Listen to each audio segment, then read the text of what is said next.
உங்களுக்கு எல்லாமே டிசம்பர் மாதத்துல உங்கள் கேள்விகளுக்கு எல்லாம் பதில் கிடைக்கும். அதுக்கப்புறம் அதை பத்தி பேசுவோம்.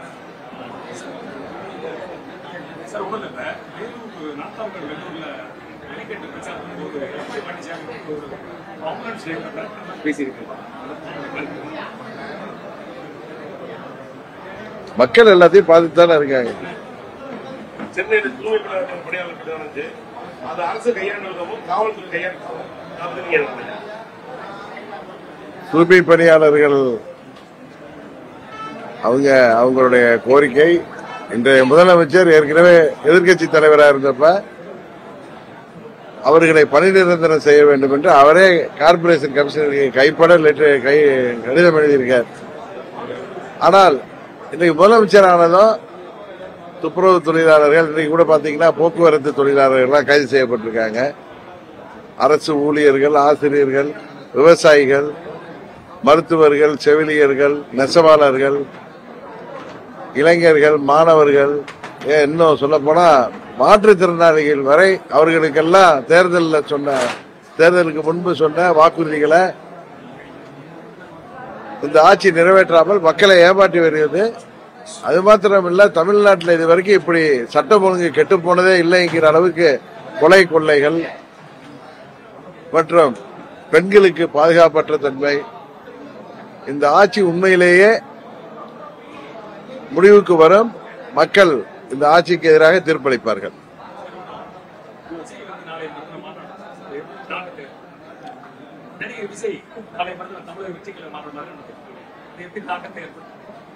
அது ஊடகத்தை சேர்ந்த நீங்களும் மக்களும் தானே அதை பத்தி சொல்லணும். அப்படியா? அதாவது பேரறிஞர் அண்ணா, புரட்சி தலைவர் எம்ஜிஆர் இவர்களை விட்டு தமிழ்நாட்டில் யாரும் அரசியல் செய்ய முடியாது. இது எத்தனை 100 ஆண்டுகள் ஆனாலும் என்பதுதான் உண்மை. யாரு தெரியல எனக்கு. அதில் யூகத்துக்குலாம் நான் பதில் சொல்ல முடியாது. ஒவ்வொரு செயல்பாடுகளுக்கும் குறை சொல்றதுக்கு நடிகைகள் போராட்டம் கூட்டாங்க. அதெல்லாம் கம்யூனிஸ்ட் கட்சிகளும் நடந்து சொல்றாங்க. இப்ப திமுக ஆட்சியில 4 ஆண்டுகள்ல அவங்க யாருமே வெளியில வரல, எந்த கருத்து சொல்றாங்க. அப்ப அவங்க என்ன எடுத்துக்கிறதா இல்ல திமுக ஆட்சி நல்லா எடுத்துக்கிறதா? யாரு நடிகர்களா? நிறைய போராளிகள். அது நீங்க அவங்களதான் பாக்குறப்ப கேட்கணும். அவங்க என்ன நினைக்கிறாங்க அப்படிங்கறது தெரியல. அது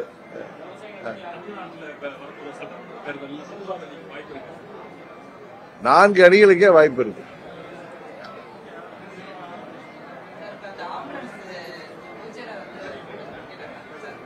நான் அதை பார்க்கலங்க, என்னன்னு தெரியாது. பட் எல்லாத்தையும் பொதுமக்கள் பார்த்து கொண்டு தானே இருக்காங்க. இல்ல நான் வாட்ச் பண்ணேன்னு சொல்றேன். நான் என்னன்னு தெரியாது. நான் தொடர்ந்து பயணத்தில் இருக்கிறதுனால நான் பார்க்கல.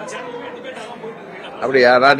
நான் பொதுவாகவே டிபேட்டை பார்க்கறது இல்லை. ஏன்னா முன்னெல்லாம் டிபேட் ஒரு 5-6 வருஷத்துக்கு முன்னாடி இருந்தது வேற. இப்ப டிபேட்லாம் அவங்கவுங்க விருப்பத்தை பேசுறாங்க. முன்ன நாட்டு நடப்பை பேசுறதுக்காண்டி அவர்கள் சொந்த விருப்புக்கு தகுந்த மாதிரி பேசுறதுனால நான் டிபேட் எல்லாம் பார்க்கறதே இல்லை.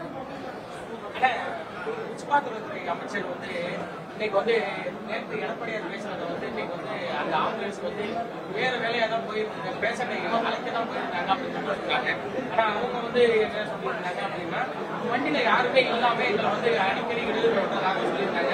அதையும் இதையும் கம்பேர் பண்ணும்போது சோசியல் மீடியாவில் வந்து என்ன சொல்லியிருந்தாங்கன்னா, இந்த கிட்னி எடுத்து போனதை பத்தி உங்களால சொல்ல முடியல. கிட்னி திருடுறாங்க அப்படிங்கிறதுக்கு உங்களால பதில் சொல்ல முடியல. ஆனா நீங்க வந்து இதற்கு ஒரு பதில் சொல்றீங்க. இது எப்படி உங்களுக்கு வெக்கமா இல்லையா அப்படின்னு கேட்கறாங்க. அது உங்களுடைய கருத்து. அதாவது கிட்னி திருட்டை பத்தி இந்த ஆட்சியாளர்கள் தடுமாறுகிறார்கள் என்பது உண்மை. அதே நேரத்தில் உங்க கேள்விக்குதான் பதில். நாம எத்தனையோ கூட்டங்கள் போறோம், நிகழ்ச்சிகளுக்கு போறோம். இப்ப வர்றப்ப கூட ஆம்புலன்ஸ் எடுத்தாப்புல போகுது. நம்ம எங்கேயோ பொதுக்கூட்டத்திலேயோ இல்ல வேன்ல இருந்து பிரச்சாரம் செய்யறப்ப நாம் செல்கின்ற இந்த 7 ஆண்டுகள்ல 95% இடங்கள்ல ஆம்புலன்ஸ் வரும். ஒண்ணு எங்களை வழிவிட்டு பேச்சை நிறுத்திட்டு போற மாதிரி சூழ்நிலை, இல்ல எதிர்த்தாப்புல ஆம்புலன்ஸ் வரும். அது எல்லா இடங்களையும் நடப்பது. அதை நாம் எப்படி எடுத்துக்கொள்கிறோங்கிறது அவரவர் விருப்பம் தான். அதுதான் சொல்றேனே, அதை அவரவர் எப்படி எடுத்துக்கொள்கிறார்களோ அதை வைத்துதான் நீங்க வந்து அதை எடை போடணும்.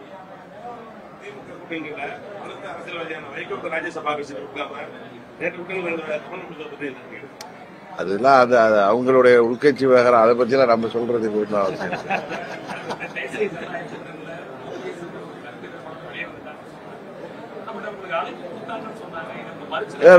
இல்ல. ஓபிஎஸ் என்கிட்ட சொன்னாரு, ஊடகங்கள் எல்லாம் திரு BL சந்தோஷ்ஜி வந்தப்ப என்ன அழைத்ததாகவும் நான் செல்ல மறுத்ததாகவும் சொல்றாங்க. அந்த தகவல் பொய்யானது. நான் ஏற்கனவே ஊடகத்தில் சொன்னேன், அவர் அழைக்கவில்லை என்றுதான் சொன்னார். ஓகே,